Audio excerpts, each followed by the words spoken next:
the manual Evora 400, I wanted to test the automatic because Lotus Finland got one here to Finland. So I picked yesterday up this red car, and it's my first automatic Lotus I ever test.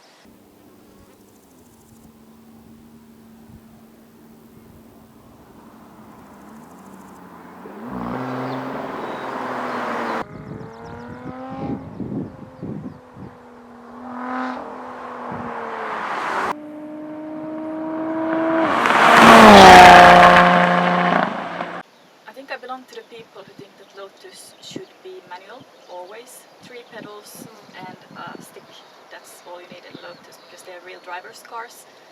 So for me, the thought of an automatic wasn't just appealing. But now when I've tested this gearbox, and it's very fast, I like it more than I like the Alpha 4C gearbox. I can understand why people buy them, because the Evora 400 is a daily driver. It's the type of Lotus you can use every day, and it's not uncomfortable, it's not too loud, or it is in sport mode, but in normal mode it's not too loud. So it's really kind of convenient car. You can just commute to the work or whatever you want to do, and then you can enjoy it on road trips and on track and everything. So they're all in one car.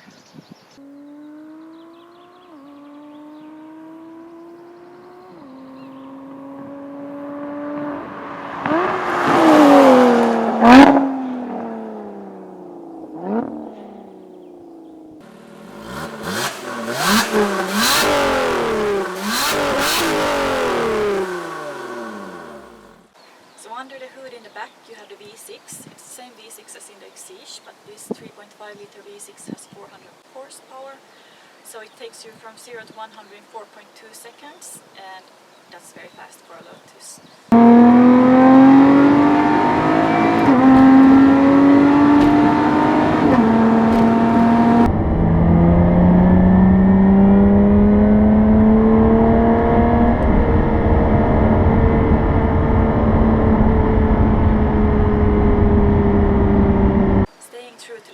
This engine is also supercharged, so there is no turbo lag whatsoever. It's a really good engine.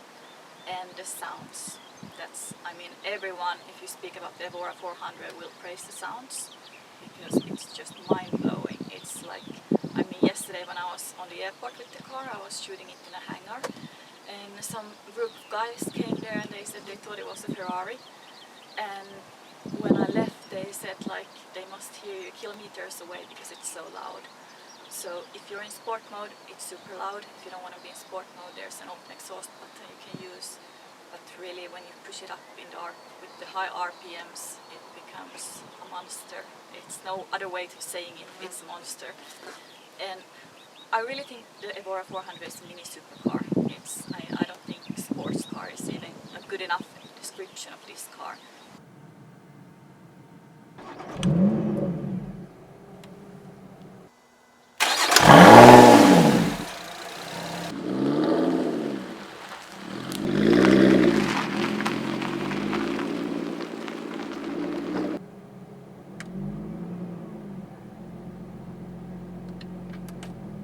Then the price, in Finland, this car with car taxes is 177,000 euros for an Evora 400, and as you can hear, that's a sick price. And for that reason, it's very unlikely they will sell that many here. However, in Germany you can get this for about 80,000 euros, I think, and that's much more reasonable. It's in the same price range as the Cayman, the 4C, everything. And in my opinion, it's an exotic car. Like I said, it's mini supercar for daily use.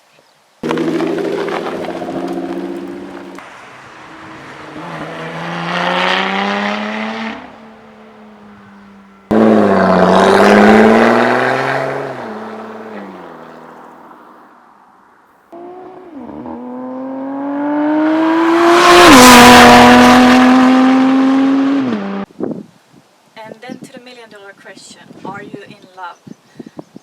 I'm not sure if I'm in love, but I'm very impressed.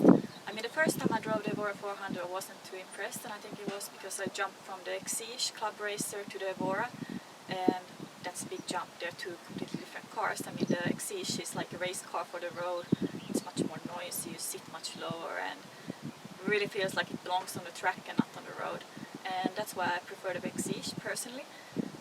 But I get the point with the Evora. If I could, I would probably have both. I would have the Exige for a lot of road trips, but maybe I would have the Evora for daily driving. I mean, just, you know, when you have to be in the city, when you have to sit in traffic jams, if you have to drive on the highway for hundreds of kilometers, then I prefer the Evora because it's a Lotus. It feels like a proper car. It feels like when you drive it hard, it feels like a proper sports car, but it still has a Lotus soul, and that's important for me. But if I would choose an automatic, no, I don't think so. In a way, I like them manual. I even prefer the Evora 400 manual.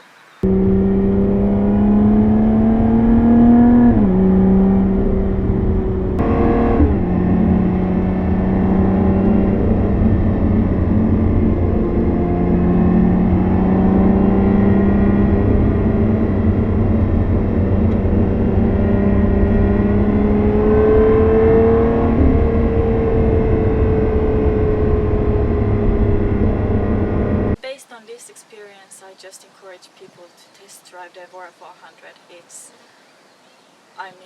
People can have their opinions about Lotus and if they're reliable and if they're good quality. I can say I think the build quality is very nice in this one. It's perhaps not as, you know, going towards perfection as with Porsche, but it's a really nice. I mean, the leather seats are nice and it's a nice interior quality. The engine feels good and the gearbox is fine enough. I mean, go for the manual if you like manuals, but I mean, even the paddle shift gearbox is fine. And yeah, it's a good car. It's a good car. I really don't have anything bad to say about it. I think Lotus built a very nice model.